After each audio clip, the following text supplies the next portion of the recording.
Welcome everyone to our third webinar in this webinar series. This is our third session on publishing, and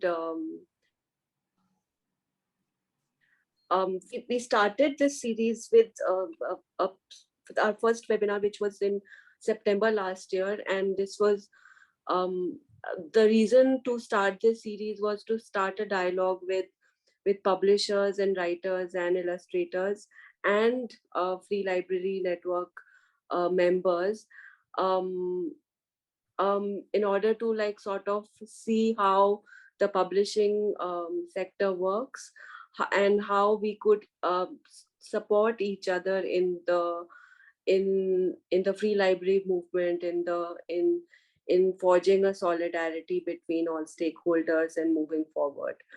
So we started this with Zuban, and then we did one with Pratham Books, and now we're very delighted to have Radhika Menon and Tulika Books with us as the main speakers, and we will also have an interesting segment about where the Free Library Network members present their views, their experience in reading Tulika books to library members, to readers. And I think that's not something that we've done in previous webinars. So I think that will be like really great to listen to, and we will have a question and answers, and we will talk a little bit about the solidarity statement compact that we building and that Tulika has signed on,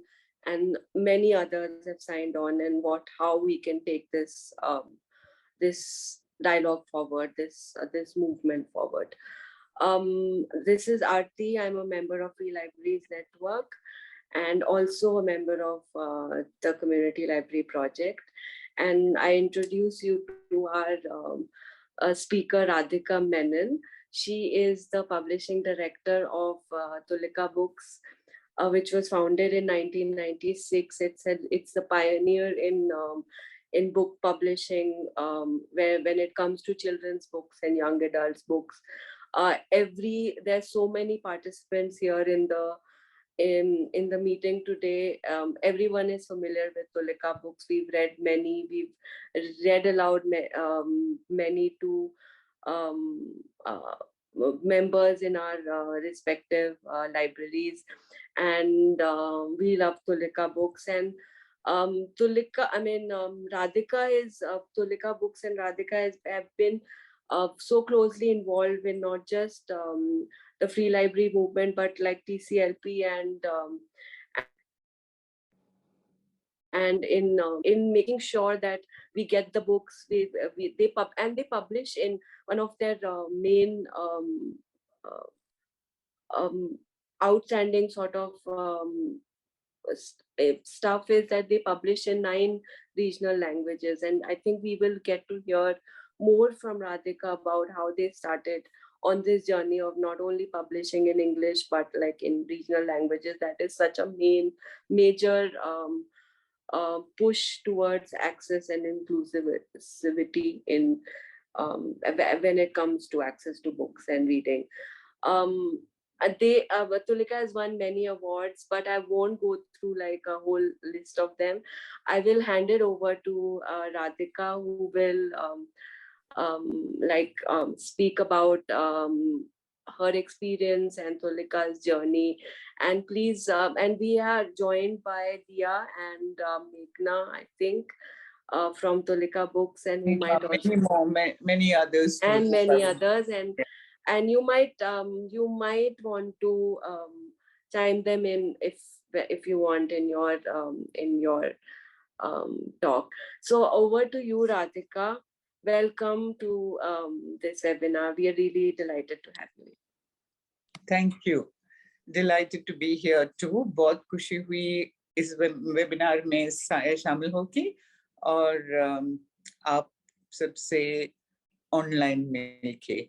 Aarti said that somebody will be translating, तो अब मैं अंग्रेजी में बोलूंगी तो time भी कम लगेगा. तो well, I was supposed to talk about how we started and how we got here. So I'll make that short. It's a long journey, 25 years, 26th year. And we started in 1996. And the first books we did were bilingual books and a Hindi alphabet book. And, I don't know if many of you have seen it, line and circle. Sorry, I know it comes ulta like this, but can't help that. So this is a bilingual book, and which means I don't know how many of you have used a bilingual language books. I haven't seen too many being ordered, but it has two languages, of course, English and another language. As Aarti said, we publish in 9 languages, and in all those, so I mean, English and 8 other languages, and the other language is there along with the English. And the other book was a Hindi alphabet book, Ka Se Kapde Kaise, by Bindya Thapad. Lovely book, gone out of print. We'll bring it back someday. And so these were our first books. When we started and when we decided to publish children's books, it was very natural that it has to be, I mean, didn't think twice about it, that it had to be in languages, because these were for very young children who spoke in their, many of them, not all of them, spoke in their mother tongue or their own tongues. And so that was the reason. I mean, because we were publishing books for such young children, that we said, let's do them in as many Indian languages as we could, but we, among a very small team of just 3 or 4 of us, so we just did what we could manage, which was Hindi, Malayalam, Tamil, and English. And that's how we started the first books. And slowly that grew to other languages. And one of the reasons was also that, bilingual books immediately met with resistance. And, because everyone, including schools, said we can't have English and an Indian language in an English classroom or vice versa. And others said these won't sell, not at these prices. So there was it was not encouraging at all. But then we just went ahead and tried to find ways of doing it. And one of the ways was also looking for collaborations. I mean, we realized we couldn't do it all ourselves. There was no independent children's publishing then. There was NBT, CBT, and then there was some like Penguin who brought out the occasional books. I think Eklavya was there, Katha was there. And so it was all, and they were not for profits. So they had their own distribution networks, whereas we were in the mainstream wanting to distribute through the mainstream market. And that really was a huge challenge, especially when we were doing it in these languages. And one of the things, one of the ways we thought we could make this work was I met the head of Pratham. Pratham was just starting, 2003, I think. And they had announced that they were going to publish in many languages. And so we went to them saying that, we could do other languages, meaning we do these 3 and we could add the other languages. And it did, they did ask us to add Kannada and Marathi, I think. Yeah, Marathi. So we were already doing Kannada. They wanted us to add Marathi, Gujarati. Okay. Kannada we were doing. Sorry. Okay, so Marathi and Gujarati. And so it was very exciting because we were adding more languages. And but I'm afraid it didn't work the way we thought it would work. Pratham didn't take from us. I mean, it wasn't that, they were regularly taking our books because they started publishing their own books. However, they started their Read India program with this book, which many of you may have seen, The YY Girl by Mahashweta Devi. They launched their Read India program with this, and they had taken 9 other books in these languages. So we had hoped that that could be a way out for publishing so many languages. That didn't happen. And it was very difficult. And we did kind of start talking to various organizations, including NBT. So one of the proposals was that, that we do in these languages. NBT did 14 languages or more. And we said, you can then do all the other languages, which we'll never be able to do. And really, we thought that would be a great way of doing many more languages, because the books were also designed in a way in which, you could just remove the black plate because it is already designed like that, with adding other languages and printing, so to minimize costs. And so it just meant, adding the different, printing the different languages in black. It was designed like that, the title. So we didn't use color, we used only black for text. And it did work in NBT. They did take our surprisingly read in color books. Those were a set of 4 books, read in color freedom stories. And they did that in those languages. And I wanted to look up, do any of you remember which the other? Punjabi was one. No, I mean which are the books. But NBT took a long time, meaning I think the read in color, pretty straightforward books, meaning even in terms of text and layout. But they took about 4 or 5 years to bring out all the languages, but they did. And but again, after that, then it was Professor Bipin Chandra who was the director. So it also depends on who the director is, how they respond to such things, So after that, there was no interest in taking books from us to do in other languages. So that didn't work. Then, as I had mentioned, yeah, there was this, there were NGOs who were coming forward when they realized that we were doing books in so many languages. One of them was this Asha for Education, which many of you may have heard, was very active in the US, meaning there were these Asha volunteers.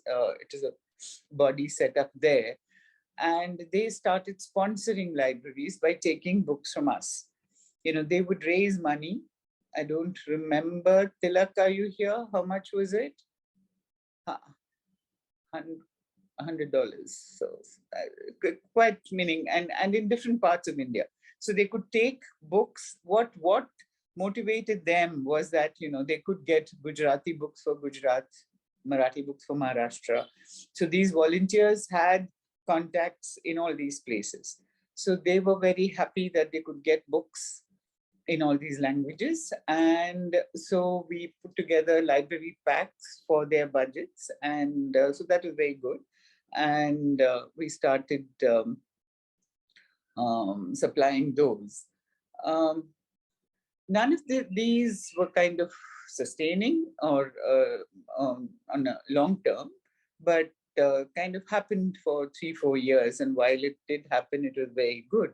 So there was no sitting back, constantly kind of trying. Then we looked for sponsors, and that too worked for some books.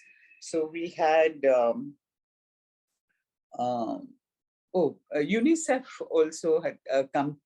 I think I mentioned it when we were discussing last time. That was around when the tsunami happened, and there was a huge need for books, and books in Tamil.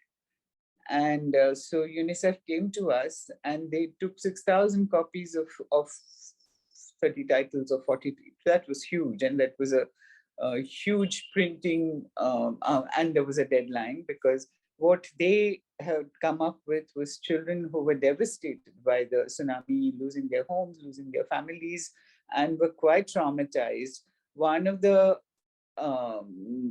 things they came up with, to their meetings or their interactions with children, teachers, parents, is that children needed books. At times like this, what they needed were books, and that's why they came to us. And NBT publishes in Tamil. I mean, they publish Tamil books, and UNICEF, the person there reached out to me and said, "Listen, can you get us the books from NBT? Because we're not getting any response." I mean, that is so typical. I happened to be in Delhi. I happened to be with the director, who was Professor Bipin Chandra. And I told him, and he said, "But why? We have Tamil books." I said, "I don't know. This is what UNICEF says." And he actually called the person and said, "Why aren't Tamil books being given when they need it? There is an order." And they said, "Haan, dekhna padega," meaning the usual. And I think finally they dug out some books and sent it. So that's how NBT works. And so that was a major thing. We also made a book for, keeping those children in mind. A book that written by Sandhya Rao, My Friend the Sea. It is about a child who was kind of caught in the tsunami, actually witnesses it. And so this was a kind of a book that would open up discussions, which was so important. I mean, even adults find it difficult to talk about something that is so traumatic. And so the book helped them. And this is one of those books. We didn't do it in all the languages, but we did it specifically for tsunami, for UNICEF. And because of the tsunami. And we did it in English, Hindi, and Tamil.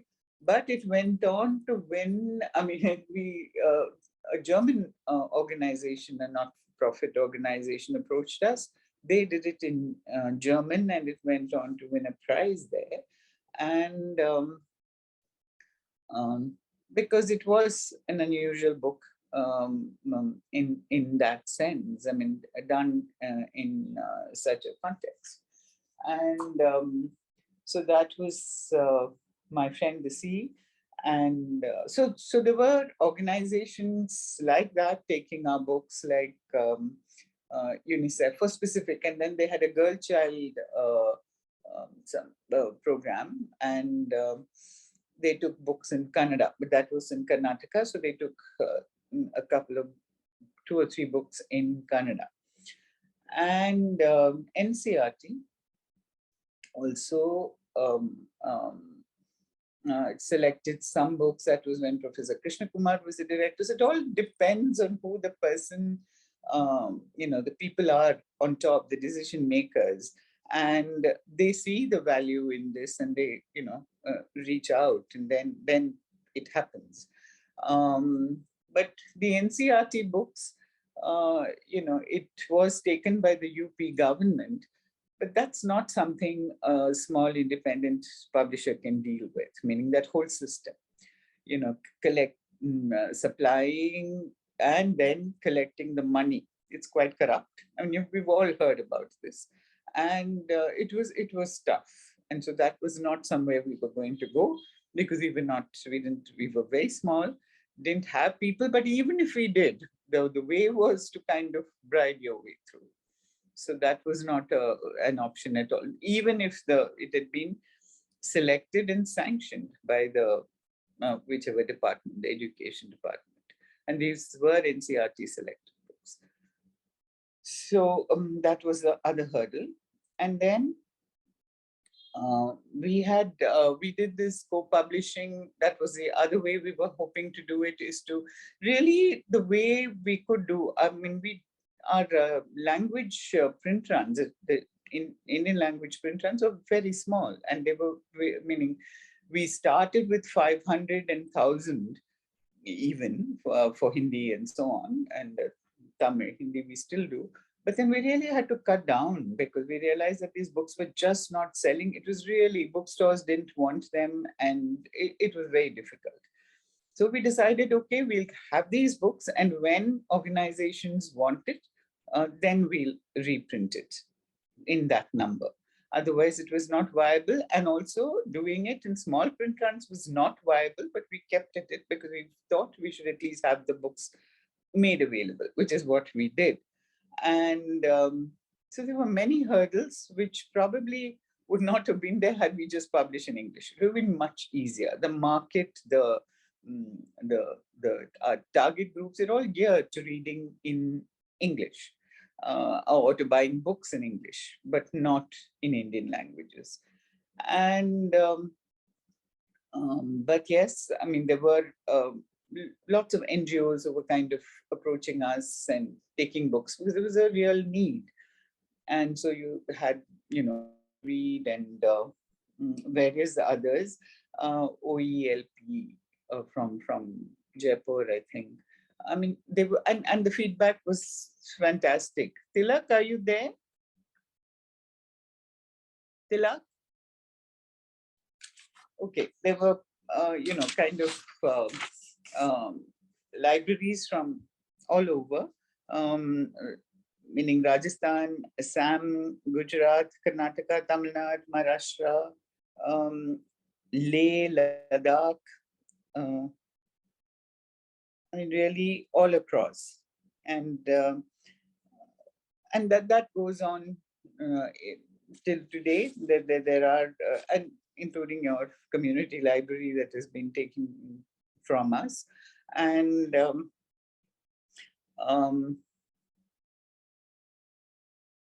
yeah, and I mean, what you realize is there is a need for books, and books for the kind of underprivileged sections, not served by library. Hello?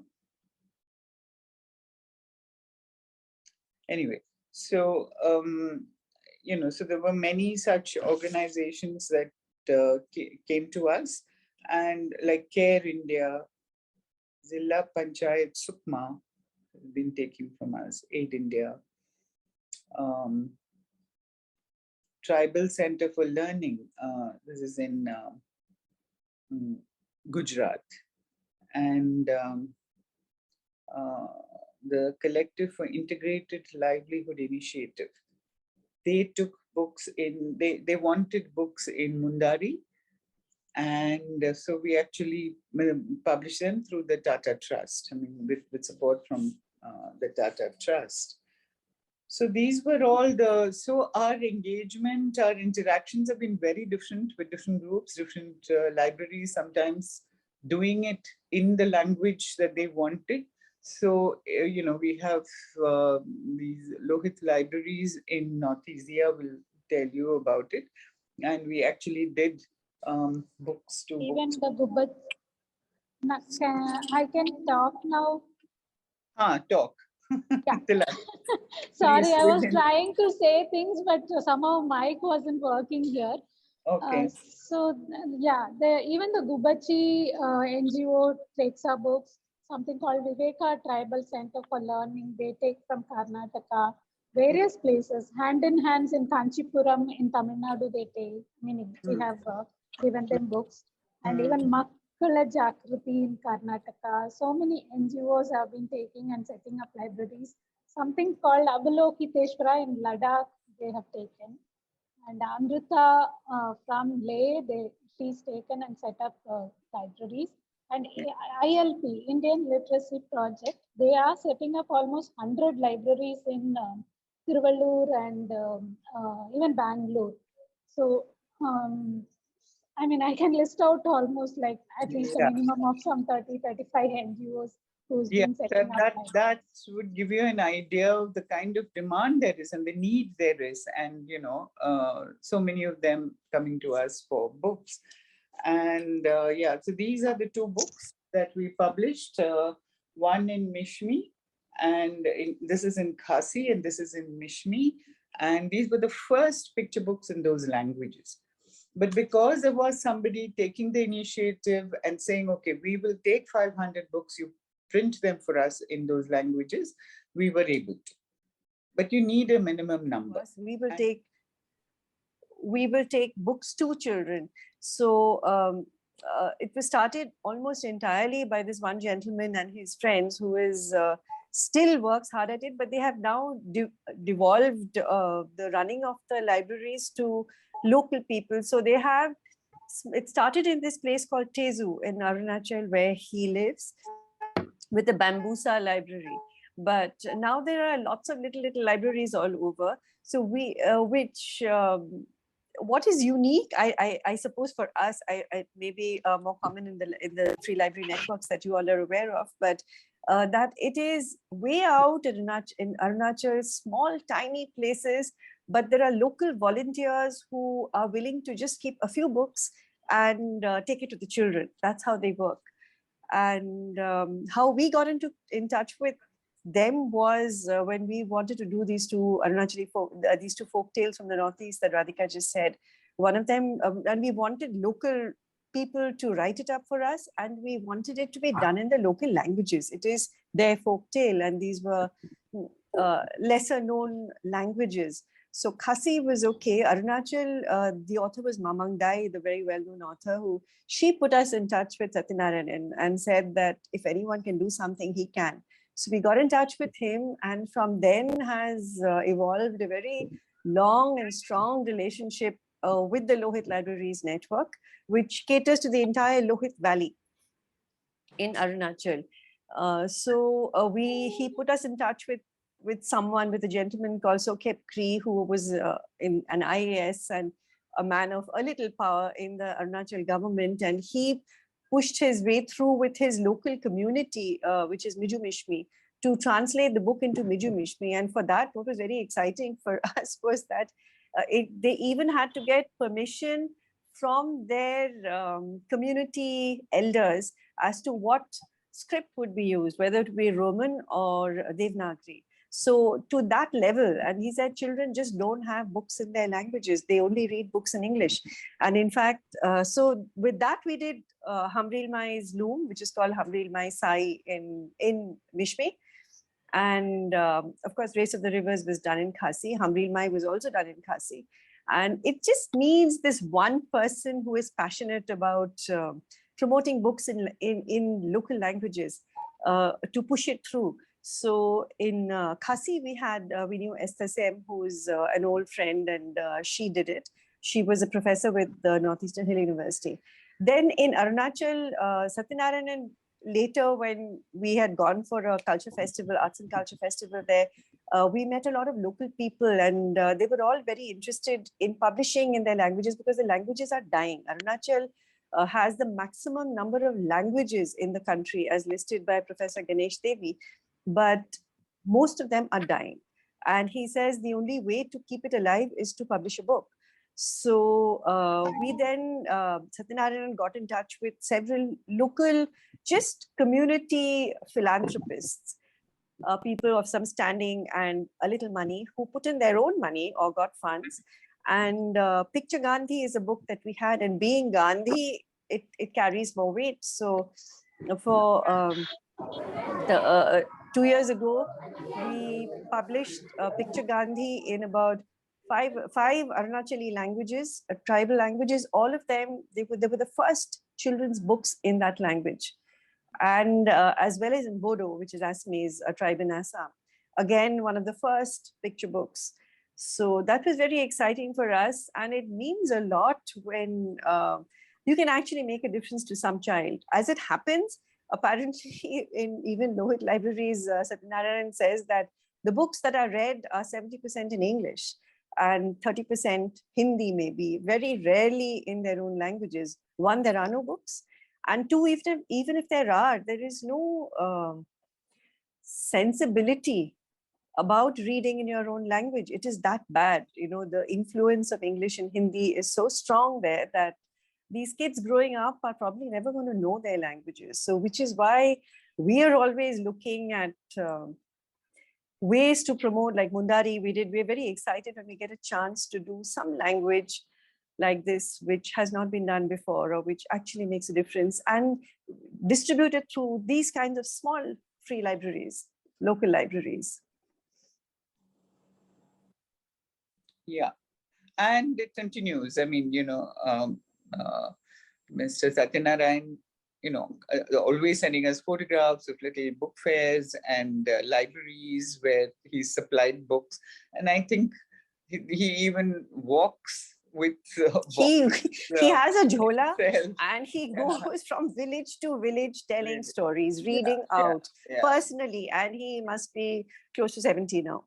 But he is just passionate, and the other interesting thing is that apparently the kids over there are they love the Gajapati Kulapati kind of series, which is a universal favorite with kids, but they also love books like Amrita Shergill, the artist, which we've done in our Looking at Art series. They like the book on Ambedkar, The Boy Who Asked Why, on Ramanujan. So it kind of feels good that we're doing these books. It's reaching some kid somewhere in the Lohit Valley, which is feels good. And these kind of, which in the beginning when we started, there was when we were supplying room to read, and the response was that don't give us books that are very located in the south. I mean, say Tamil Nadu, like a Malli, for instance. Gajapati Kulapati, the name itself is a mouthful, and it is very South Indian, and it's an elephant from Tamil Nadu with that kind of a name. But it's become one of the most popular, best-selling, and that it's kind of across, meaning the market as well as libraries and in different parts of the country. So that just shows the kind of preconceived notions we have. Malli, again, is a very popular book, apparently, in the Room to Read libraries. And we have tried to send questionnaires to libraries because we were very keen to know what is the kind of response that these books have, and to learn from it. But I must say that this kind of very spontaneous, this questionnaires and all don't work. Librarians, I know all of you all are also so, so swamped with work and so on. It is difficult. But we do get some very spontaneous reactions to our books, and from which the librarians share with us. And it really shows that, good books just reach everywhere and children respond to them. And that there really are no boundaries in that sense. And there is no pushing back books because you're not familiar. These are children not like us. These are places that are not like ours. There's none of those. And I'm sure, meaning I'm talking to all of you, you all have experienced it. And of course, they need both kind of books, but, that's been the kind of, because we do this same book in 9 languages, I think we experience that much more. So what I think I've sort of gone through what I wanted to say. Corporate sponsorships happen. So we had ICICI, HSBC, and I think now there's somebody who is taking Tilak, the cement company. Well, they're going to set up 100 libraries. So these initiatives are going, it is corporate funded. But I mean, those go on. And of course, the Free Library Network is much more ambitious than that, and kind of across the country, and which is much needed, which is a huge challenge. And what I have been trying to say, meaning, as I told you, nothing is long term. It's not, sustaining it is difficult. Any collaborations, and for us as publishers, and I think for you much more. And I'm sure you've thought of those things. So Aarti, should we move on to the Yes, thank you so much, Radhika and Dia and Tilak. Fascinating, absolutely amazing um, uh, speaking, and like everything that you've done, especially with the regional languages. And I had a couple of questions that maybe like I'll go back to and answer, like I'll ask you when we do the Q&A session. But a couple of things that are so fascinating for all of us to think about is that there is need, there are readers, there are books being written, there are writers writing them, and yet there is just so much gap, that and there's so much resistance coming from various sectors. And how, like, I think that's our challenge. Like you really rightly put, that nothing is sustainable, nothing is long term. I mean, that is our challenge together, to define what it means to be sustainable, what it means to be in the long haul of we all know what's there on the table. um Amazing. I was goosebumps listening to both of you. I will now invite Banu to speak next. Banu is a very, very enthusiastic, fantastic member of Free Library Network, and she runs a library in Kadalur in Tamil Nadu. And Banu has will speak about her own experience as a practitioner, and as a library practitioner, and using Tulika's books, um, and about what it means for us as practitioners when we're talking to publishers. What are our expectations, what are our experiences, what do we take from our readers, um, and the community. So over to you, Banu. Welcome to the webinar. Thank you, Adi. So, yeah, I run a free library in Kadalur, Tamil Nadu. So, most of the work that we do is with schools, common primary school children. I tell stories to children from picture books, and I also take our library books for children to borrow so they can take home and read. So we have read many Tulika books in our classes, so I'll share some of them that our children like so much. First, Amashi's classes. So before reading, children shared so much about their grandparents, like how they spend time with their grandparents, like what they like to do. Like I said, I like to play palanguri. It's a traditional game. I like to play palanguri with my grandmother. I like to go to the field with my grandpa, or fishing with my grandpa. Or say, they go to a nearby shop with their grandparents. So many things that they do with their grandparents they shared. And as we were reading the book, I pointed to the pictures and then they described. I didn't tell so much. So I pointed to the described and I pointed the pictures they described, and if I missed something out, they pointed out. So they were, throughout the book, they were laughing so much at what Amashi did or how the people and the animals were reacting. So much laughter throughout the class. And later they shared what they liked about the book.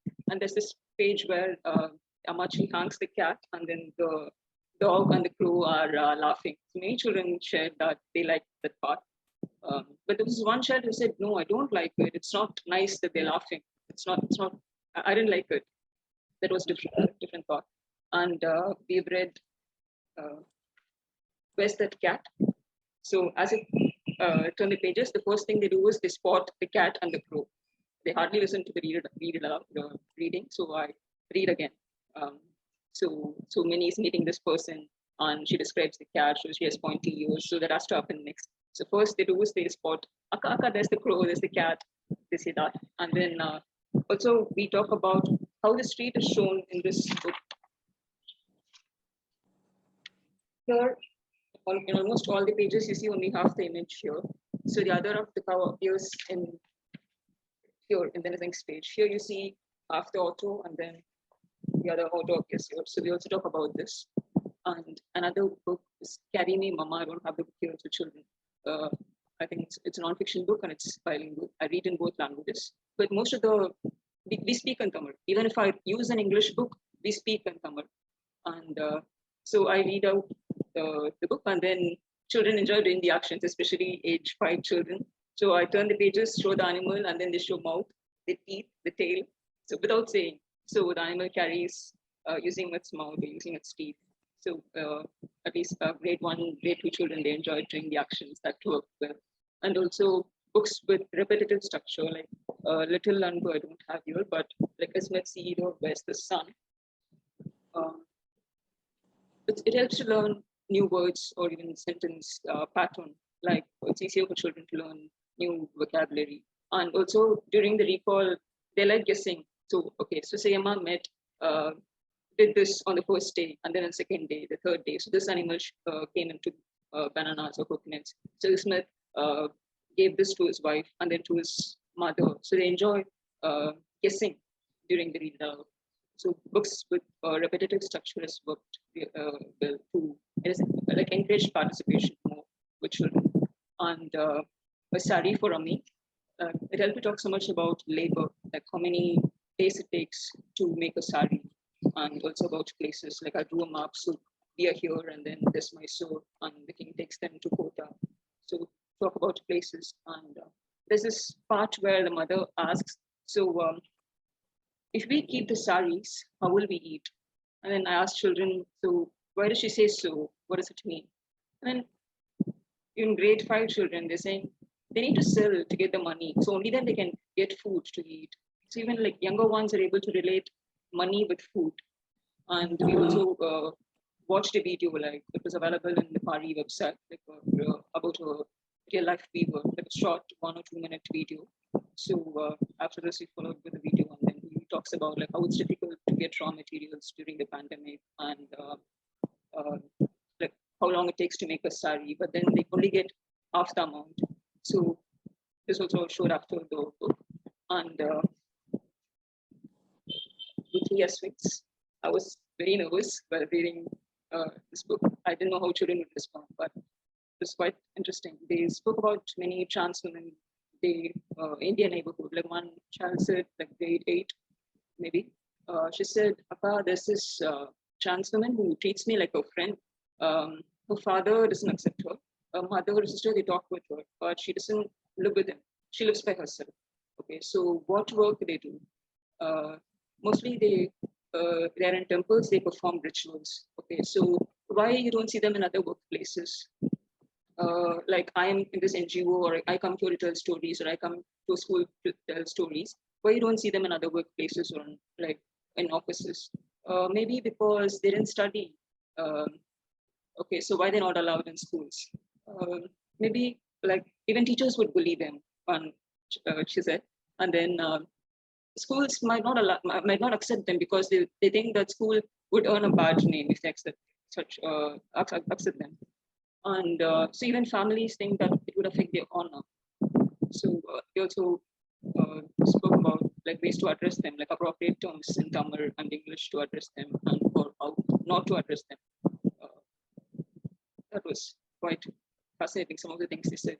Also, like, have you come across children like that? And like, no, maybe they don't realize when they're so young, or they realize only when they're growing up.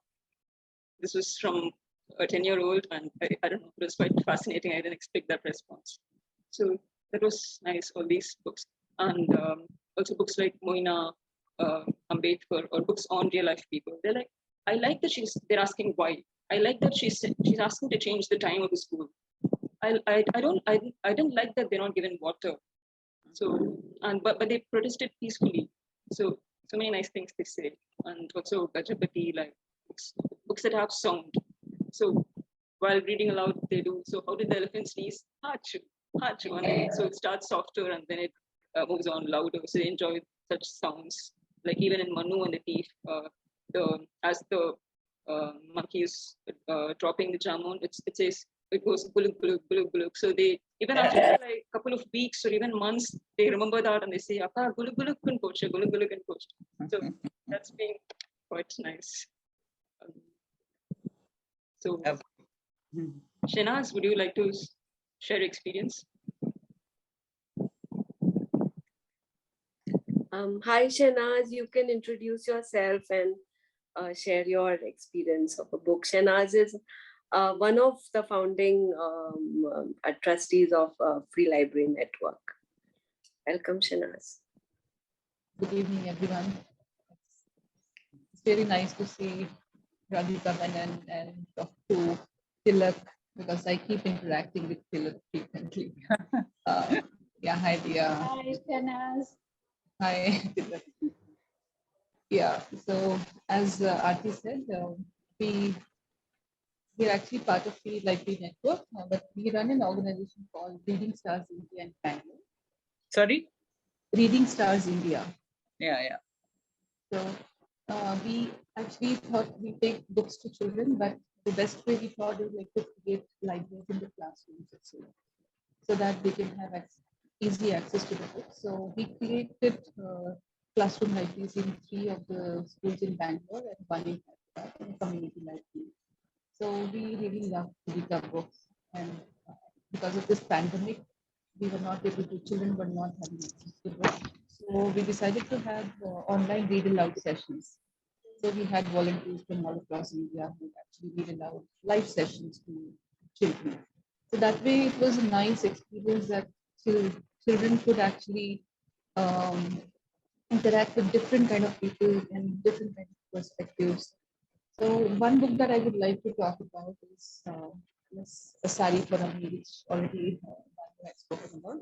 But how a single book can actually take different perspectives. Like this book itself, we thought there are so many things that we can talk about: handling, textile industry, what are the hardships and the sacrifices and family values, family values.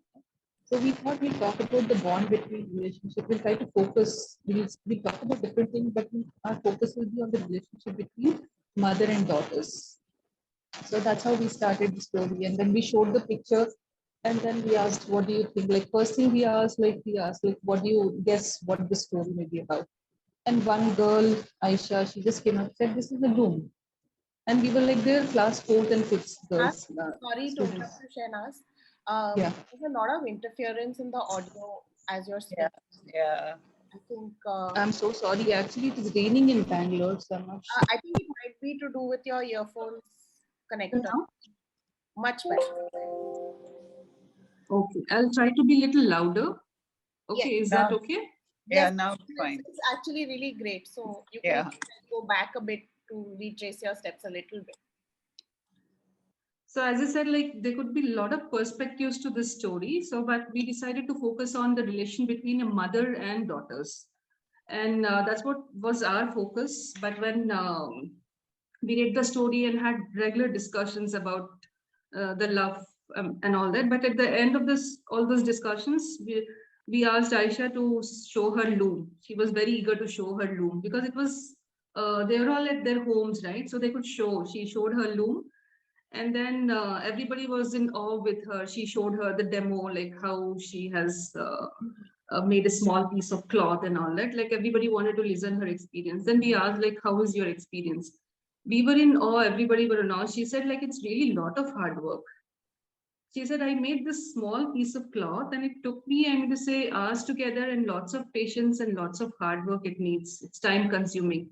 So that's how the discussion took about like how much effort it takes to make a cloth and what kind of effort, like how we should be actually not wasting, like buying stuff again and again rather than reuse the same thing.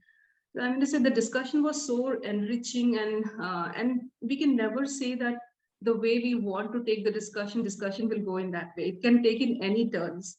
So, and that was very interesting. And the learning was supposed to be more of love and sacrifice what the girls were making and all that. But at the end, we all came out rich, understanding like this industry, like textile industry and all that. There's a lot of hard work that goes in, and people who are working in that, they are not really that privileged enough. And so it was very sensitizing. I can just say the whole experience was sensitizing. And I'm just the girls. These were government school children? No, we work with low income or low budget schools. Right. low budget schools. So that was quite interesting. And one of the interesting questions that we asked actually is like, it's all about like they're trying to get a sari for Ammi, gift for Ammi. What about Abba? So all the kids were like silent, and one of the girls said like, "Ma'am, this book is about sari for Ammi, so that's why it's all about Ammi." So the kids actually come out with really smart answers, and the discussions were always good. Yeah. Yeah.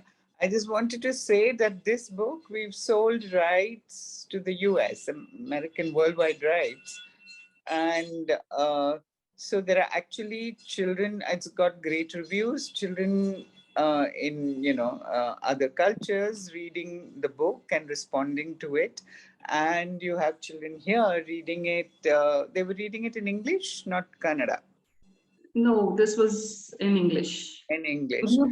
So And basically, the problem is like all the schools that we are working with, most of them believe that English is the one which should be taught in.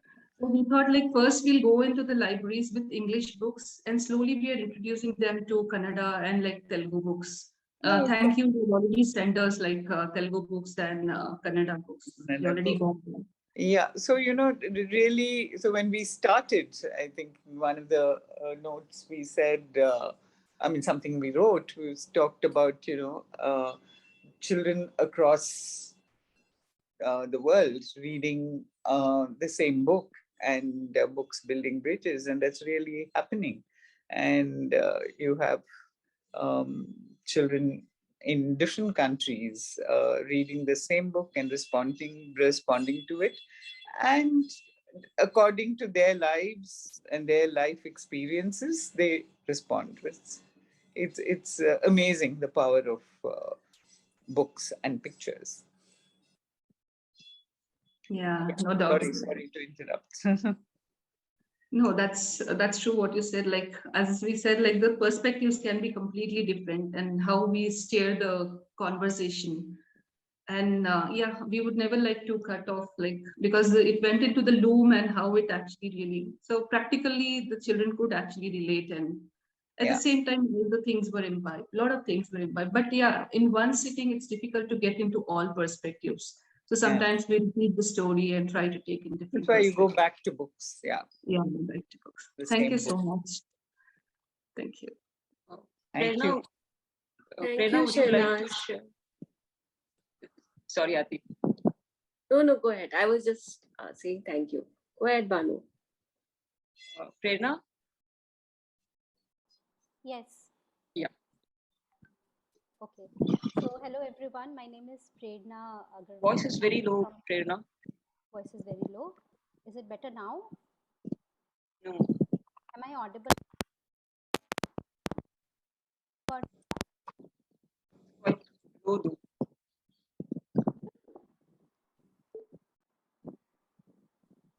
How about now? A little better. Better? Okay. Okay, so I'm from Guwahati, Assam, and here we have started a public library, community library in last December only. But before that also we've been visiting different community libraries here, and presently we are running school library programs in 4 different low budget. The voice is not audible. Okay.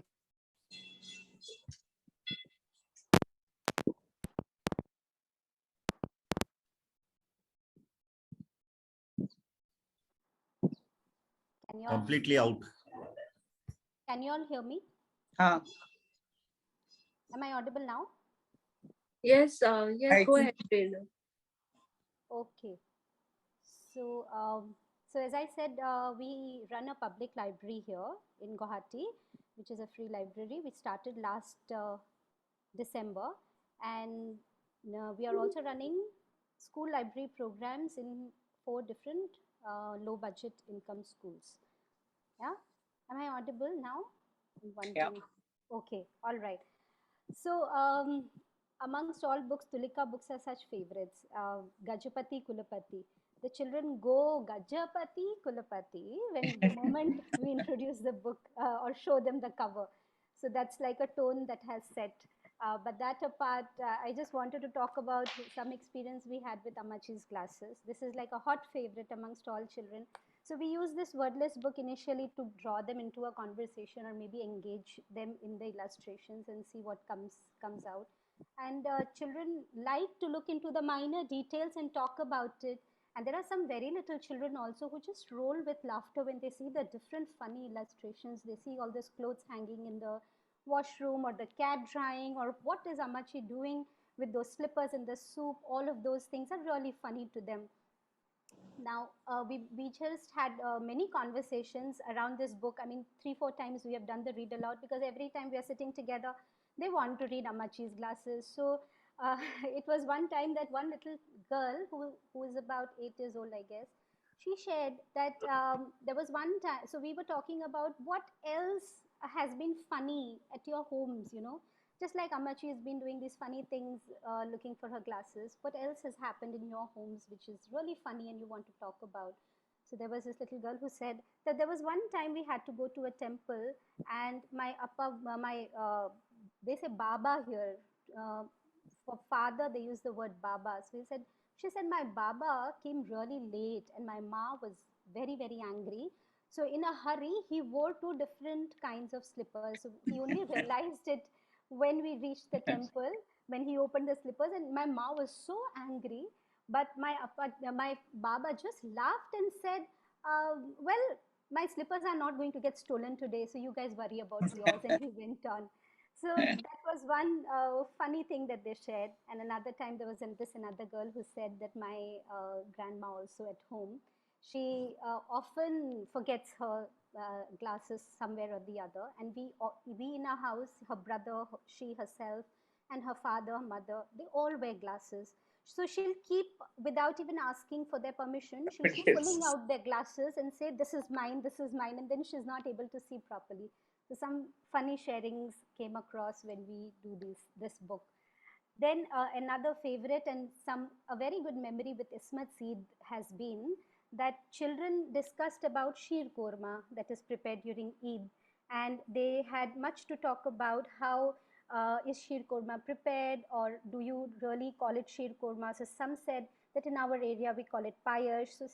Um, so they happened to share that we call it payash, and we prepare this every time. So there was a lot of discussion about what are the different kinds of food that they prepare during Eid or during other festivals. What we noticed after a few weeks, within a few weeks, was that these children happened to visit a friend's home, or maybe one of the children who comes there during Eid. Some of these children were invited to their homes, and in the next library session they all were talking about how they enjoyed the various delicacies and what was not prepared, which was there in the book, but something else was prepared. So I think that was really nice that the children were able to bond together.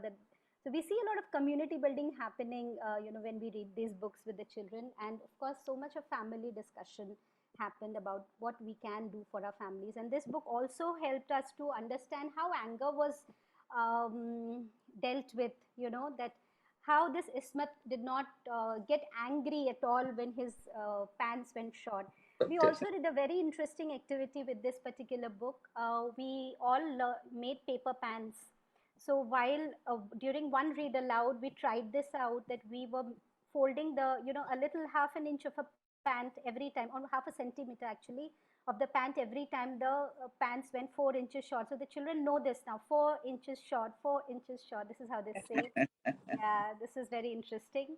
And one disagreement that a child had when we read the YY Girl was, he said he probably comes from a very low income background. His father is a daily wage worker. So he shared that you say that this little girl really went ahead in life because she was asking many questions.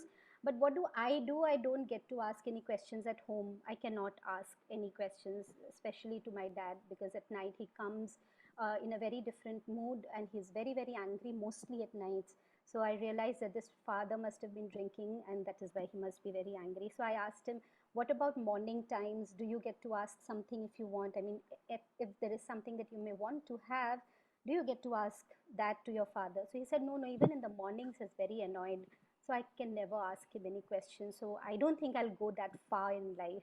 And then we had to steer the conversation in a total different level, and probably, you know, just get the boy to understand that maybe asking questions is a good thing, but maybe it's not the right time to Well, ask. unfortunately, Moina didn't. You don't have to share it with the children because I think she committed suicide, meaning as an adult. That's what Mahashweta Devi shared somewhere. So, and also this is a book that Room to Read had taken for all their centers, and it was banned in Madhya Pradesh. In Bhopal, they locked it up and refused to give it for distribution, government, saying that, you know, we don't want, clearly, don't want a book where girls are asking whys. My. But this is the most selling title also in another way. That's true. Be popular and sells well. That's true. Copies. Yeah, I think such books should keep coming. I mean to say, if someone bans, but sometime or the time. Absolutely, absolutely. So many things to take away from a book like that. Not Yeah, just yeah, yeah. Thank you, Prerna.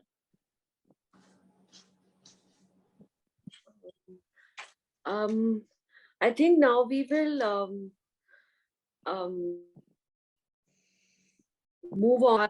As I anticipated, I think we have been we're taking more time, but that's okay. I think we're good. I mean, this is a very enriching conversation, and lots of one thing that I always feel good books do is ease difficult conversations.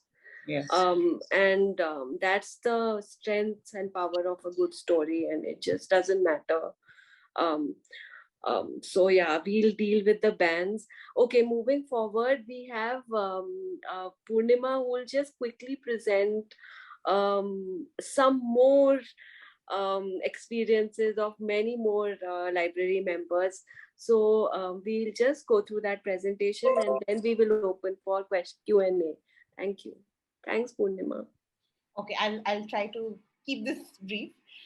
So these are impressions from 3 practitioners who are associated with the Free Library Network.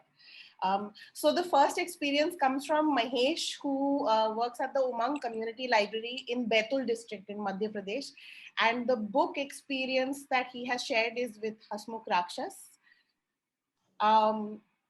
He says, readers choose this book as the story puts out a very different narrative about how Rakshas can be. Before narrating the story, we asked children to draw a Rakshas on a card sheet. Children drew a scary looking demon. After they heard the story, they were surprised to know that the Rakshas in it was so different from the ones they had drawn. Children responded to the story saying that what we see is not always the reality of different people. One child shared that his own father had been similarly stereotyped in his family and in the neighborhood. But there was another side to him, which was reflected in the ways he cared for his children and his family. Others spoke about how their friends too are sometimes stereotyped by families and others in the community, but that they are much more than that. A text like this enables children to open up and discuss ideas like there can't be just one side or one story about anyone. And these are some images of the library that Mahesh runs in Madhya Pradesh. They have quite a robust reading program. The village is Handipani in district Betul. The next experience is shared by Shanti, who's the librarian at Unnati Library in Akola in Maharashtra. The book is Bedhangi. In English, it is clumsy. So Shanti shares, on many occasions in the classroom, children call each other names based on how they look, as well as their abilities to do or not do something. Despite speaking to children individually about why this is not correct, some still continued the name calling. That's when I thought of using the book Bedhangi.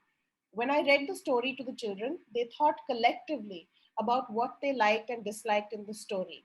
They also tried to recall real life incidents when they were called names or when they called someone else names. They reflected on how it felt to experience this and how they had made others feel the same way by calling them names. The story enabled me to facilitate this conversation in my classroom with ease. And these are some images from the Unnati Run library. That's Shanti in the corner next to the blackboard. And the last experience is shared by Batsala, who is an FLN core group member and also a librarian with the Deepalya Community Library in Delhi, in Golconda, Delhi. She shares her experience saying children in our community are eager to come to the library, but some parents don't want their children to interact with children from other communities in this shared space. I used the story Kali and Dhamim Sam to facilitate a discussion about how it feels to be othered by one's peers. Some children shared how they felt when they are not accepted as friends. Some also found Kali's character courageous, while others couldn't relate to what Kali ate. There was also a discussion about what people eat and how everyone's families and communities have different food practices. And this is Batsala in the Delhi library, reading aloud the book.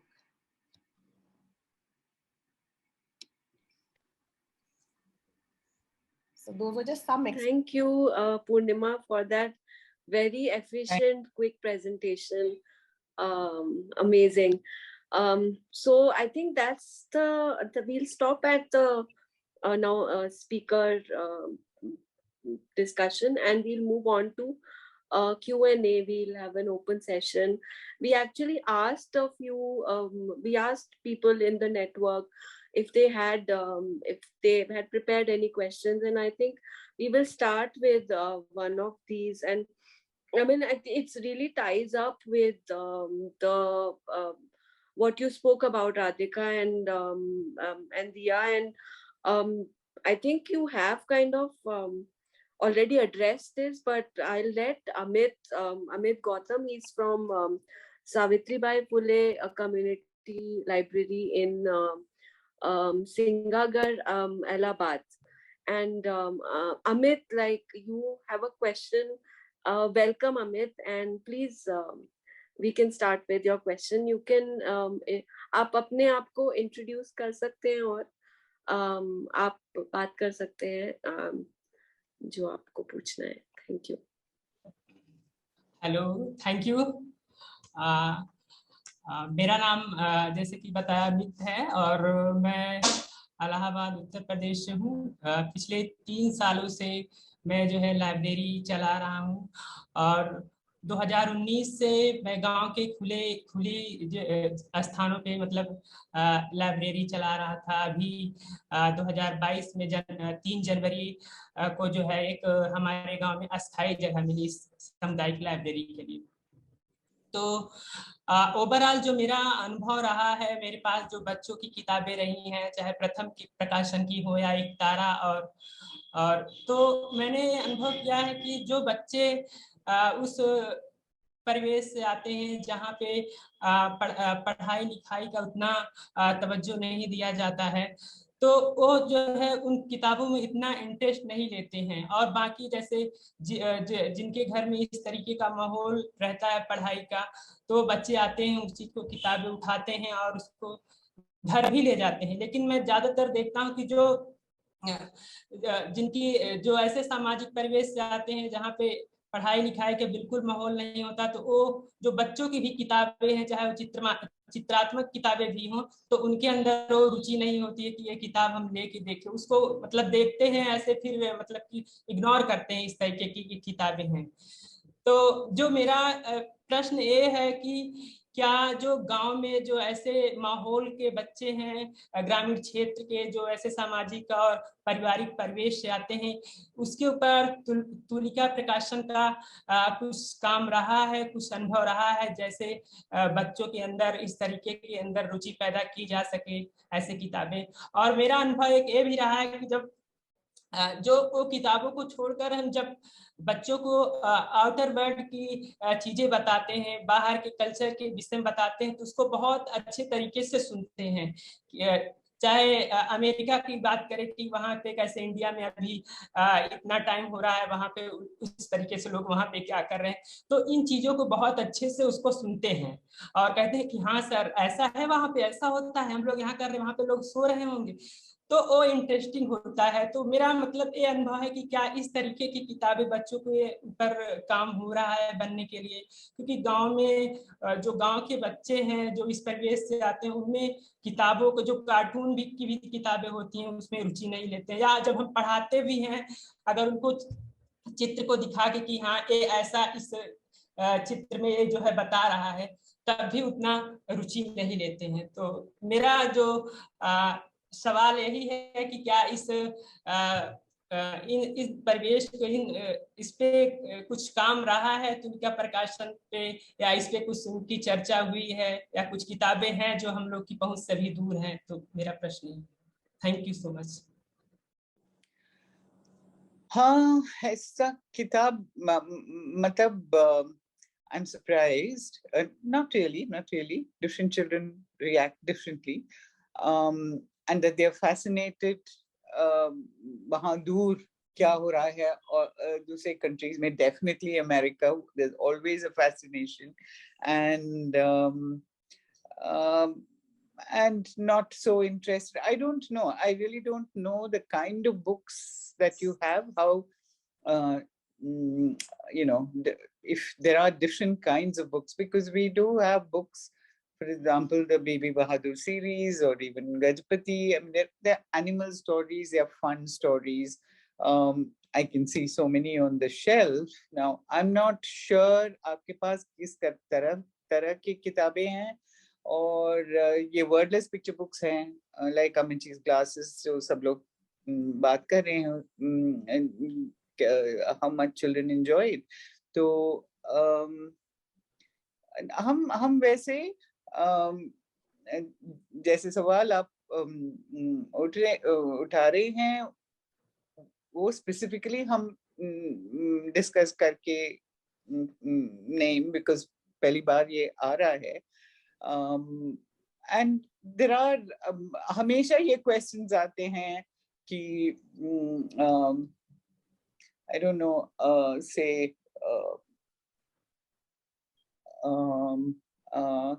disabilities, या separation, या bullying, ऐसे very specific themes के बारे में आपके पास किताबें हैं, और हम तो ऐसे सोच के नहीं लेते हैं, स्टोरी स्ट्रॉन्ग होना चाहिए, और जैसे आप अभी सुने सब लोगों से जो किताबें यूज की, लाइक सारी फॉर अम्मी, यू नो, उसमें से बहुत कुछ ले सकते हैं, you know, not just about how the children sacrificed and bought that. It's a mother-daughter relationship, the value of work, what they earn, so much has come out of it, na? तो हर किताब में वो है, और ऐसे किताबें ही हम choose कर, ऐसे स्टोरीज हम चूज करते हैं. Even that I can't say. There are some that are just fun stories, meaning, you know, अच्छा लगता है. तो lot of visual possibilities है.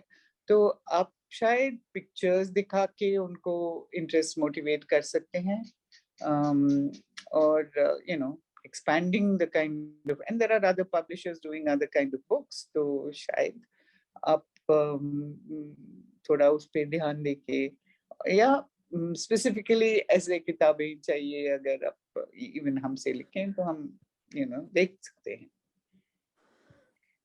May I just ask something? Yes. Yeah, go ahead. Amit ji, जहाँ तक रुचि का सवाल है, वो हम पब्लिशर्स के हिसाब से हमारा कुछ करना मुश्किल है. हम तो सिर्फ बुक्स बनाते हैं जो हम सोचते हैं कि सबको रुचि होगी, लेकिन वो तो आपका काम होगा कि, और ये प्रॉब्लम है कि जिन माहौल से वो लोग आते हैं बच्चे, जहाँ बुक्स का कोई कुछ है ही नहीं, तो शायद उनका इंटरेस्ट कम हो, लेकिन आप जैसे लाइब्रेरीज जैसे आप चलाते हैं वो धीरे धीरे हो जाएगा, हमारा तो यकीन है। और एक सवाल हमें आपसे करना था जो मैं सोच रही थी अभी, आप क्या सोचते हैं कि ऐसी किताबें जो वहाँ के बच्चों का माहौल दिखलाता है वो उनको पसंद नहीं आता है? मतलब वो अपने आप को नहीं देखना चाहते हैं कि उन किताबों में? मैम, जो मेरा सवाल रहा है, जैसे आपने कहा कि ये लाइब्रेरियन का काम है कि बच्चों के अंदर रुचि पैदा करें, तो ऐसा नहीं है कि जब हम बच्चों को पढ़ाते हैं, ऐसा नहीं है जब उनको उस तरीके के इंटरेस्टेड एक्टिविटी के साथ उनको बताते हैं तो ऐसा नहीं उनके अंदर पढ़ने की इच्छा होती है। वो जो कंटिन्यू लाइब्रेरी आते हैं वो अच्छे से सीखते भी हैं और वो लगातार आते हैं। फिर मैं उनकी बात कर रहा हूँ कि एक एज ए लाइब्रेरियन जब मतलब गांव में हम लाइब्रेरी चलाते हैं तो कभी कभी हमारे पास ऐसे भी काम होते हैं, तो जो मतलब लगातार बच्चे लाइब्रेरी नहीं आते, कभी कभार बच्चे जो आते हैं बाहर मतलब अदर्स जो गांव के हैं, पड़ोसी गांव से, तो मतलब कि अगर उनके साथ हम इस तरीके गतिविधियां ना कर रहे हो तब उनके अंदर इस तरीके का होता है। अगर हम गतिविधियां उनके साथ कर रहे हैं तो वो जाहिर सी बात है कि वो आते हैं, इंटरेस्ट दिखाते हैं। लेकिन जैसे बिल्कुल बिल्कुल। किताब लेने की बारी आती है कि जैसे कोई आ गया बच्चा, मतलब कि नया बच्चा आ गया तो किताबों में इस तरीके से नहीं देख पाता। लेकिन जब और भी जिनके घर में इस तरीके का माहौल रहता है, इस तरीके की परवरिश रहती है, तो बच्चे आते हैं, अच्छे से किताबें लेते हैं, पढ़ते भी हैं बैठ के और वो घर भी ले जाते हैं पढ़ने के लिए। लेकिन अमित जी, ये जो सवाल आप कर रहे हैं वो सिर्फ गांव में नहीं है, ये शहरों में भी है। जो बच्चों का जिनके घर में पढ़ने का माहौल नहीं है, वो शहर में भी बच्चे नहीं पढ़ते हैं। वो that is a problem generally. बिल्कुल। और कैन आई से समथिंग? मेरे ख्याल Hello. yes. My name Yeah, is Namrita. go ahead. I just wanted to say, और ये सवाल शायद लोअर सोशियो इकोनॉमिक ग्रुप्स का ही नहीं है। आपके पास ऐसे बहुत सारे हाउस होल्ड हो सकते हैं who are coming from rich families, चाहे वो तो, और वो भी ऐसे माहौल होगा जहाँ पे घर पे किताबें हैं ही नहीं एक्सेप्ट फॉर, और वो माहौल ही नहीं है। सो आई डोंट थिंक ये सवाल केवल लोअर सोशियो इकोनॉमिक बैकग्राउंड्स का है और गाँव का है, but it is an overall question of किताबों में रुचि लेना और पढ़ने का घर पे। जी, आई थिंक दो तीन चीजें मुझे को ध्यान के have been pointed out in this question that Amit asked. One of it is, I think, as, and this is not upon publishers, it is upon us as library practitioners, as members of the free library movement, to familiarize ourselves with like all catalogs of all publishers, because there is a whole variety of books being published now. It wasn't the case when I was growing up. It's really changed for children now, and thank God for that. और अमित, जैसे कि दिया ने बोला कि time लगेगा हमें कुछ क्षेत्रों में ये रीडिंग का को मतलब I won't like to use the word reading culture, but I don't know what else to use, कि थोड़ा सा टाइम लगता है। मेरे ख्याल से अभी वो टाइम देने की जरूरत है। और भी हम लोग साथ में सोच सकते हैं कि जो आपका जो सवाल है उसका जवाब हम उसको कैसे एड्रेस करें एज अ कम्युनिटी। महेश के हाथ अभी रेज्ड हैं और मेरे भी। Yes, I will. मेरा मतलब है अगर आप डायरेक्टली इस सवाल पे बात कर रहे हैं तो please go ahead because your hand was up before mine, but मुझे इस पर्टिकुलर टॉपिक पे कुछ बोलनी थी। Yes, Mridula, I think you had I was going to come to you, but you asked your question, or your comments. Had his hand up Look first. at the chat box, there are some questions there also. I will come to that. I was just looking at it.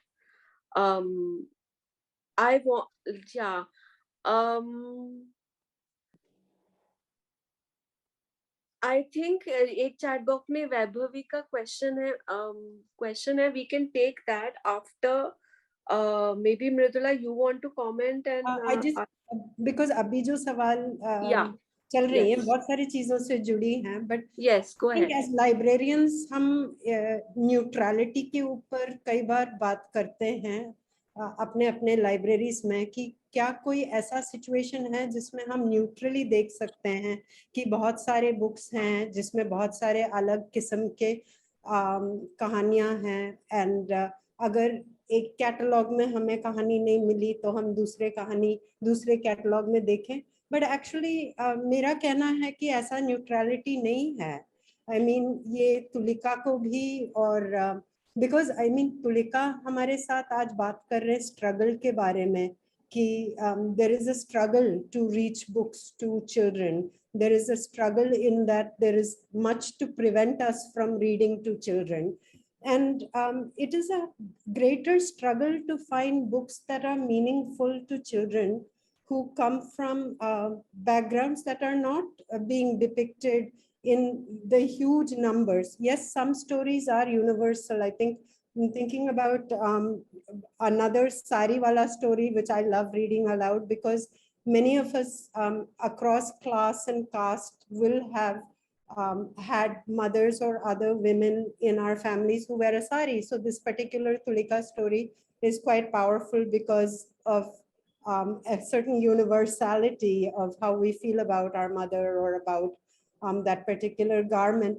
But it is my contention that much more often children in middle class homes are going to find picture books that depict their lived reality, their birthday parties, their fridge, their house, how they jumped into the car to go to their friend's house or to school. तो इसमें I think neutrality का issue है ही नहीं, हमें देखना है कि corrective हमें कहाँ करनी है.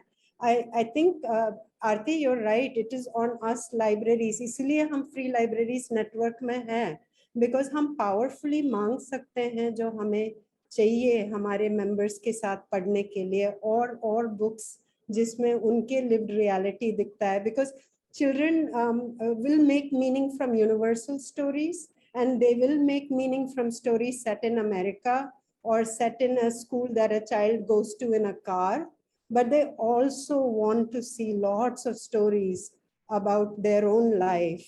And already children know at a very young age, अगर वो एक ऐसे situation में रहते हैं जैसे दिल्ली में जिसमें उनको बाथरूम शेयर करना है बहुत सारे फैमिलीज के साथ, एक टॉयलेट ब्लॉक है उनके इलाके में जैसे हमारे लाइब्रेरी के बच्चों के कम्युनिटी में है, तो उनको ऑलरेडी पता है कि और लोगों के घर में ऐसा नहीं है.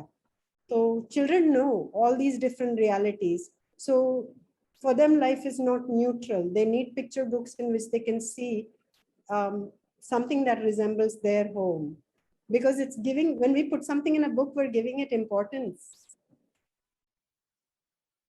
No, absolutely. And you know, that's where very talented illustrators and so on, but you know, so many of them kind of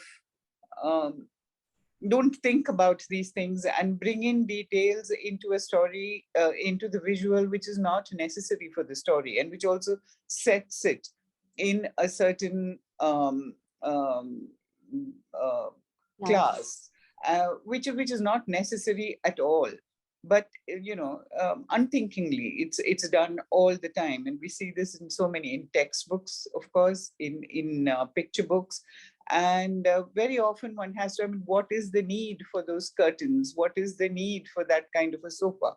And does it add anything to it? Can you think of, you know, doing it imaginatively, some other detail, you know, and so constantly push them. So it is a very, it's also editorial, meaning that you're constantly looking at it. Now, how many picture book publishers, illustrators, pay that? I mean, for some of them, it just comes naturally. I mean, just like writers. So there is that responsibility also of not having to use these markers, which really add nothing to the story. On the other hand, actually are conveying something else.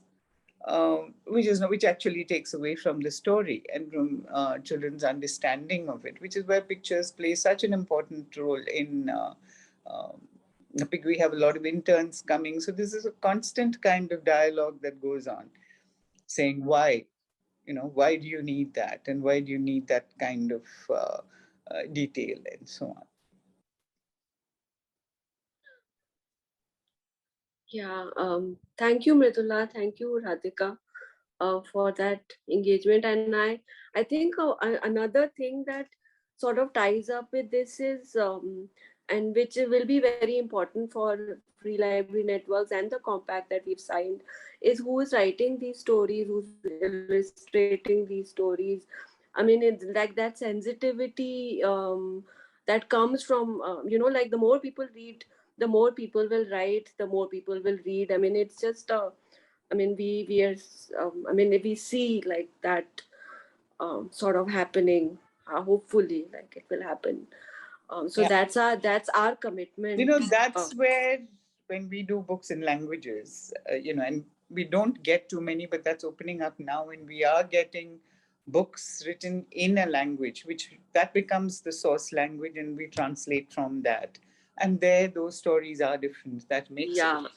That and we're is, hoping we can do more of that. Yeah, that's great, because then the next question that's come up in the chat box is by Vaibhavi, and that asks about how Tulika picks titles for translation. What is the process? Can anyone suggest recommendations for titles? If books are out of stock in different titles other than English, how is the reprinting initiated? And I think that's on a lot of people. So I would leave it to Radhika and the other. It came up that books are out of stock. Now, this is something, it's good news that books are going out of stock. We are not able to print as fast as we would like to. And, just for a few inquiries, it becomes difficult. So we need big enough orders to be able to 250 to 500 and so on, to be able to reprint, and we combine it with other languages. So a minimum of 2,000 to 3,000 books in all the languages together is how we are managing to reprint. Whereas if it is, just one Kannada title that, there's somebody asks for 20 of those are it's really difficult to say we don't have it, but then we can do nothing about it. I mean, there are times when Tilak is asking all our distributors, do you have one? And we have done that and got, 2-3 books from each person, and then tried to fulfill the order. But it is a problem, and we need large enough numbers. The order has to be big enough for us to be able to reprint, which is where an organization like Room to Read and so on, it helps us. It's a constant struggle, but they do, give us in the different languages and so on. And so we are able to, even some school orders where the numbers are bigger. So that's how we reprint. Anyway, good news is that we are reprinting a lot of titles this year. And it'll be on our social media when they are out. Thanks, Radhika. Vaibhavi, if you would like to say something, or I will move on to Mahesh. बहुत देर से उनका hand raised है actually. Mahesh, yes, Mahesh. Sorry, I couldn't see the hand raise. Yes, Mahesh. उनका सवाल है, क्या कोरुकू लोक कथा पर आधारित कोई किताब तुलिका ने प्रकाशित की है? नहीं. No, we haven't. Hello. Hi. Hello. हाँ, बोलिए महेश. मैम, तो दरअसल ये तो सवाल था ही मेरा, लेकिन मैं बस ये भी जानना चाहता था, क्योंकि तुलिका का बहुत अलग अलग तरह का पब्लिकेशन है और काफी इंटरेस्टिंग है बच्चों के लिए. मैं जिस कम्युनिटी के साथ काम करता हूँ, वहाँ कोरकू कम्युनिटी के बच्चे ज्यादा हैं. तो कभी कभी हम लोग बच्चों के साथ है, सॉरी मैम, ये बैतूल डिस्ट्रिक्ट में हांडीपानी एक ट्राइबल विलेज है, वहां पर, मध्य प्रदेश, एमपी में. Madhya Pradesh. Okay. So many time ये भी हुआ है कि बच्चों ने कुछ छोटी छोटी स्टोरीज लिखने की कोशिश की है, बट हमारे पास एक्सेस नहीं कि हम बच्चों की कहानियां कहाँ भेजें या कहीं और। तो मैं ये भी जानना चाहता था कि अगर बच्चे मिलके कुछ छोटी कहानी या कुछ ऐसे स्टोरी लिख रहे हैं तो क्या हम आप तक भेज सकते हैं? ये सवाल अक्सर आता है, लेकिन हम बच्चों का स्टोरीज पब्लिश नहीं करते हैं। There are, I think, magazines are the places where children's work do get published. Lots of children's magazine, especially Hindi में, तो वो चकमक और साइकिल और ऐसे magazines जो आपको तो पता होगा, तो वहाँ भेजने से, या न्यूज़पेपर्स में भी ये चिल्ड्रंस सेक्शन होगा हिंदी न्यूज़पेपर्स में, those are the places। और अब तो ऑनलाइन है, तो आप एक ब्लॉग क्रिएट कर सकते हैं और वहाँ बच्चों का स्टोरीज डाल सकते हैं, but we as publishers, we don't। Okay, thank you। Thank you, Mahesh. I think yeah, we are running behind time. Sorry, Prabhakar from Marga, Karnataka had a question. Please, Prabhakar, welcome. Have you put it in the chat box, or do you want to speak? No, hand had been raised. I just don't understand why I can't see the raised hand. Sorry. Prabhakar, आप अपना सवाल पूछना चाहेंगे?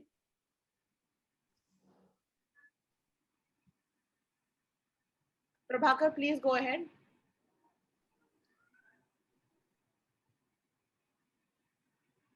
Banu, you also had your hand raised. You can take it next then.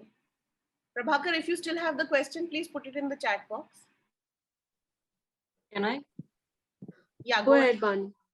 Within a question, I think you already spoke about the limitations of translating in regional languages, but as a request, we'd love to see book 3 as Wings or like art series books translated in regional languages, because children, like especially those are like book 3 as Wings, has much longer text than like say my grandpa's stick, so they prefer to read in Tamil than English, like which has like longer text. So also we don't have books on gender identity in many regions. On like that speaks of gender in Tamil. We don't have books about art in Tamil. So, or even in other languages maybe. So at least if you can consider, I think that would be great. Well, I wish we could, and but we do do books in only our picture books are translated in different languages, and some like Gutli, we took the problems of translation, the use of he, she, the author's very particular about using what she has used in the English, and there has several books like that, Soda and Bonda, for instance. The translation becomes difficult because we can't convey what is said in the English or the way the author has approached it, and translate it and convey the same sense. It becomes difficult. It also becomes confusing for children, and especially these pronouns. I mean, if we use it differently, because in languages it doesn't work like that. Language works in a different structure. Indian languages are so gendered that Soda and Bonda, for example, we had done it in translation, and we had to scrap the idea of translating because it was causing too many. There are so many subtexts in a language that it was, like Soda is. I don't know if you all are familiar with the Soda and Bonda. It's about a dog and a cat, and Soda is a dog who thinks he's a dog. Bonda is a. Am I getting it right, or is it the other way around? No, Bonda is a cat who thinks she's a dog. And now, with this dog cat, to call the dog, I think the dog is female. Yeah. And to call it a kutti gives it a different dimension altogether. And then translators came up with this. So are you saying that the woman is being thrown out of the house? There were all kinds of things that crept in that are just not there, and it doesn't reflect in the English. Gutli was another such. So unfortunately, the picture books that have this gender aspect to it, which should reach children in other languages, are problematic, and we have to deal with it, but slow steps. That's why. And for children, it's particularly difficult because you have to make it as at that level of language. When you write for adults about a subject like in Gutli, it is possible, but not when the readers are children and not when the language is for children. You know, even I mean, we did some book with just one-line text about farmers, and farmer is always a he, never a she in the languages. I mean, some of the languages upside down. And you know, we said this picture shows women working in the fields, but the text actually says he, because there is no she farmer in the language. Was it in Hindi? I can't remember. Kisan would be kisan, which kisan is masculine. Masculine, yeah. I mean, these kind of things, even human beings. Even in the Gajapati Tamil, for the teacher, it's always he, not she. Whereas the picture is she in the book. Oh, which language is it he? Tamil. Vivasai, we say, Avan Vivasai, whereas... no, she's talking about teacher in Gajapati. Teacher. It's she. Why it's not? No, not he or she, but it's with respect and without respect. Sorry, I think I got confused. It's always with respect for men, but not for women. Like that. Yeah, that was raised. Yeah. I mean, think language that is the minefield, and especially when you're dealing with it at the simple level, these are things that just jump out at you. And at readers who point out, it's a constant learning process for us, and translators who use the language, you know, casually, don't think about these things because that's how it is done. So we have to be particularly, we don't have language editors. I mean, we do it among ourselves. I mean, like an NBT has, for instance. I think even Pratham, I'm not sure they have. So it's left to the translator. No, and even if we do intervene, the translators are sometimes so stuck in the language that they are not willing to climb out of it. For example, we like to give animals a gender in a lot of our animal books, as something as simple as that. And that creates problems because something will always be a masculine, never a feminine, a particular animal. Otherwise, you say nar something and mada something in Hindi, which sounds really complicated in a simple book. But so translations start with these kinds of small problems. So the more complicated gender issues, we really have to think a lot about. And a book like Gutli was a fairly daring book to publish in the first place. So we weren't sure how the pronouns would work and whether children would get it. So that was one reason why we didn't do it in all the languages. Thank you, Dia. Thank you, Banu, for your question. And yeah, I think gender discrimination is inherent in languages, and that's just something for all of us to think about anyway. We are a little behind time, but if there are any final questions, if anyone's raised their hands, please speak, because I can't see the raised hands. And if I'll just check if there are any questions in the chat box. There aren't any. Would anyone like to say anything before we move on to like our last and very short segment? Sorry, just very quickly.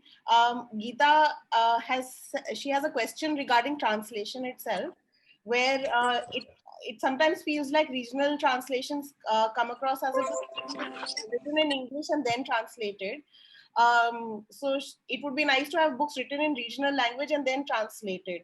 So I was just wondering whether, like, what is the ratio of like original in stories are in English and original stories in other languages, which are like very, very little, very, very few. Maybe it's in English, the story. yeah, maybe 5%. As I said, now we are getting. There are also problems with the kind of stories that come, from in the languages. I won't get into it, but there are what is considered children's stories for children. I mean, not that there's a right or wrong to it, but when it comes to us and we are English speaking, English thinking, first language is English.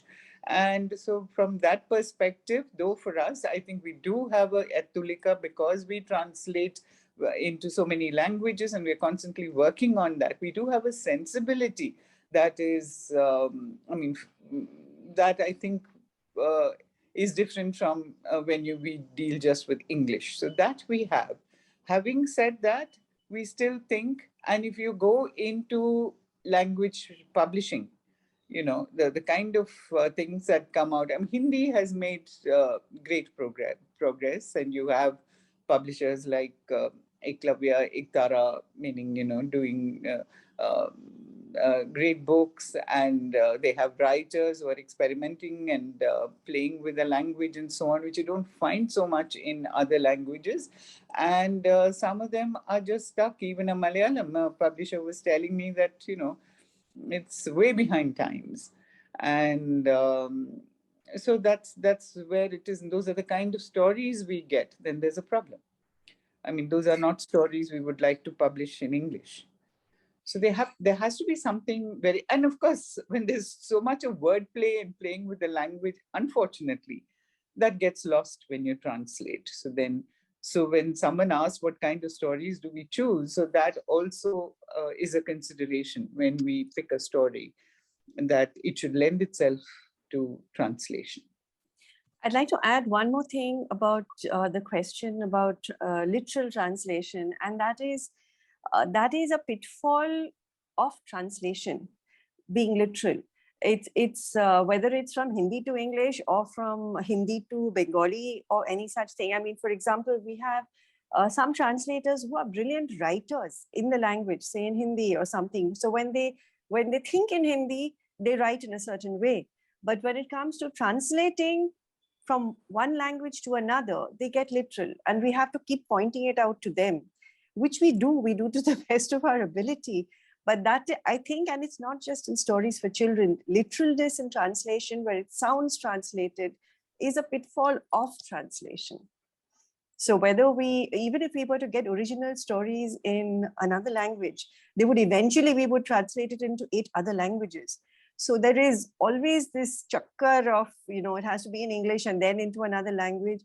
So I have to say that we work very hard at our translations, but I'm sure there are lacunae which we're grateful for feedback, and we do address them the best we can. Thanks, Tia.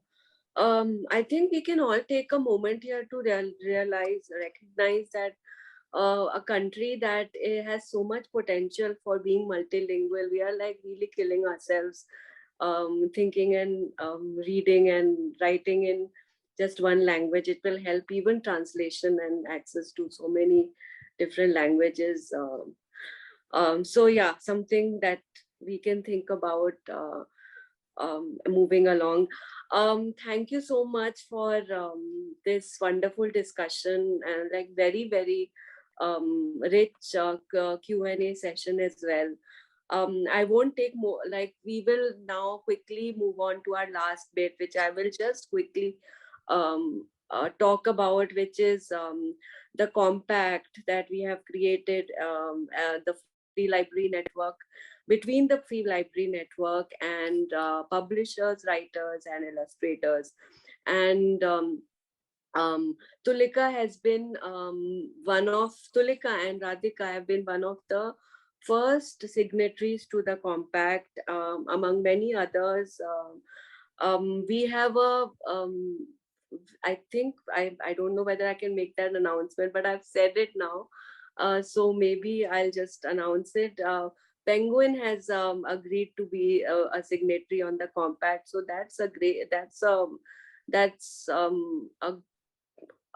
a good milestone, because it's Penguin is a big trade publisher and a distributor for so many publishers. So let's hope that this is really moving along. The whole idea of the compact, I would like to reiterate, is that it is a solidarity statement, but it is also a set of responsibilities that we sort of share between each other as various stakeholders in the business of books, in the right to read, in access to books and to libraries, particularly, and for publishers, it's we want publishers on board, because they sort of are the main stakeholder. Like, they print books, they publish books. They can give us access to discounts and access to like more books, and writers, because they have a responsibility. I mean, not responsibility, but if we don't have writers, we don't have books, and if we don't have books, we don't have readers, and the circle kind of goes on and on. What I think we want to take back from these webinars and the compact with the free library networks is that I think we together as a collective, we need to reiterate, maybe redefine what it means. The main components in the free library movement as such are, which is we have to have access to books and reading for all. So that would mean we need free libraries. And what does it mean to have a free library?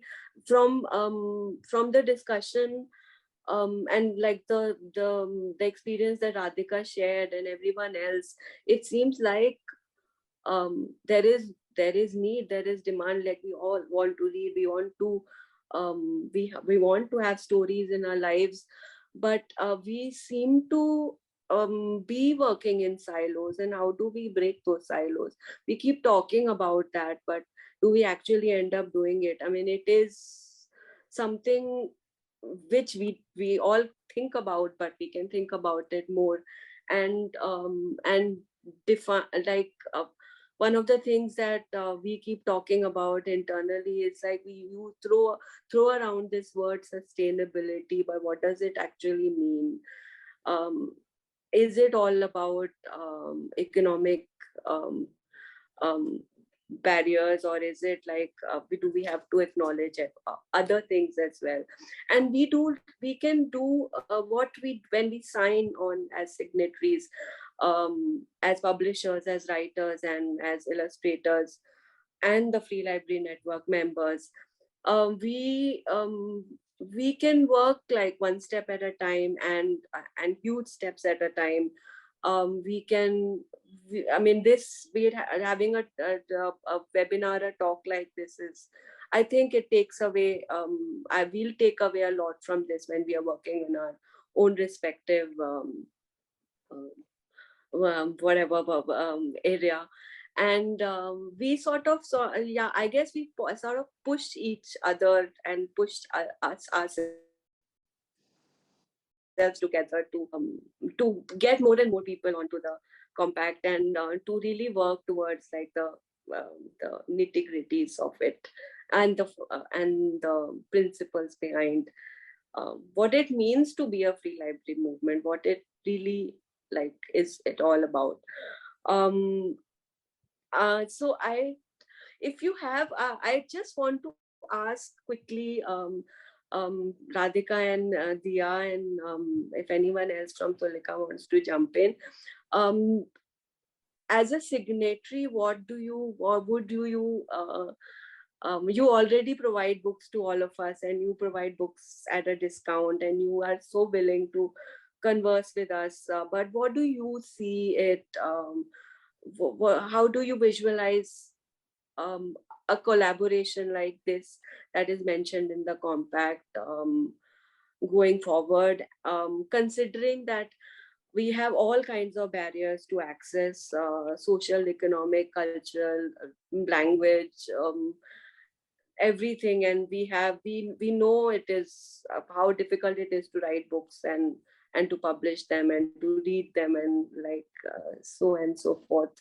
But and why do you think, like, how do you think like libraries play that role also? So if you have any like last thoughts, then we close with that. No, just from the interaction, the way librarians in this free library network, the kind of librarians, how invested they are in it and in the books and the way they use the books. And the several interactions we have had, like with the, I mentioned it last time, library education educators program. I mean, the way they engage with the books, I mean, I don't think even mainstream schools, I mean, there are a handful of librarians who probably like that, but your motivation comes from something much more than that in this free library network. And that, I think, is its biggest strength and our, biggest motivation.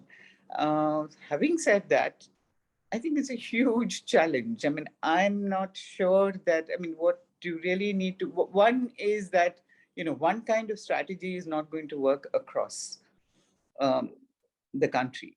It's just, it hasn't happened even with national organizations. There is a national library mission, which and their mission is to set up libraries everywhere. And apparently budgets haven't been used. And it was Manmohan Singh's very pet, that was a new thing that I learned, his pet project, because he himself grew up using a village library. He gained so much from it that it was his dream to have libraries everywhere. Though I think this was there even before, but he wanted to kind of take it forward. It didn't happen. Now, why and so on? I mean, so many such good initiatives, and in different states there are different initiatives. And West Bengal, for instance, has libraries. They have a library department with a budget of something. I thought I noted it. Anyway, they provide the books to the libraries, to village libraries, but there too, there are problems. So I don't know if such initiatives can be identified where the community libraries are in your network, and then kind of see how to work with them, because it's already there. So to kind of, that makes more sense than trying to do this, some kind of strategy across. Yeah, I mean, I think we do need more conversations and more discussion on the National Library mission. NBT has its own NBT and publishing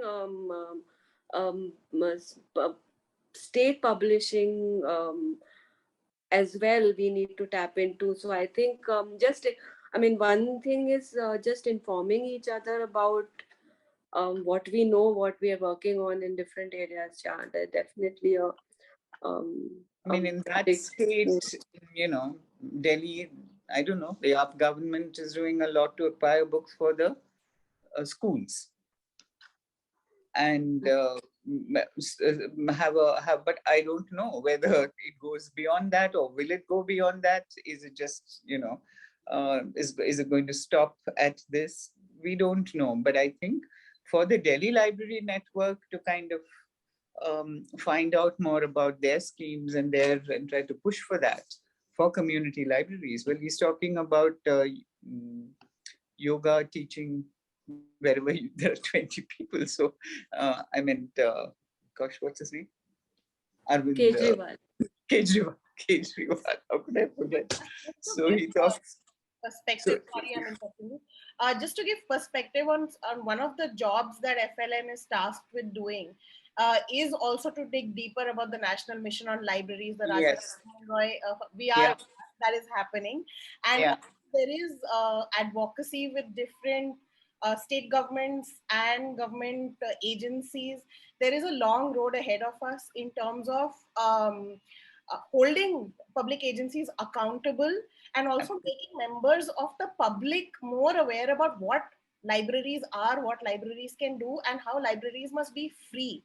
These are all discourses that are not in the public domain as much as we would like. Not enough people are angry about libraries not being available to them easily in every street corner and every village and every district free. So these are very actively, these are advocacy issues we are taking up, and it is happening. But like you said, I mean, the problem is really, really, really vast. It's really huge.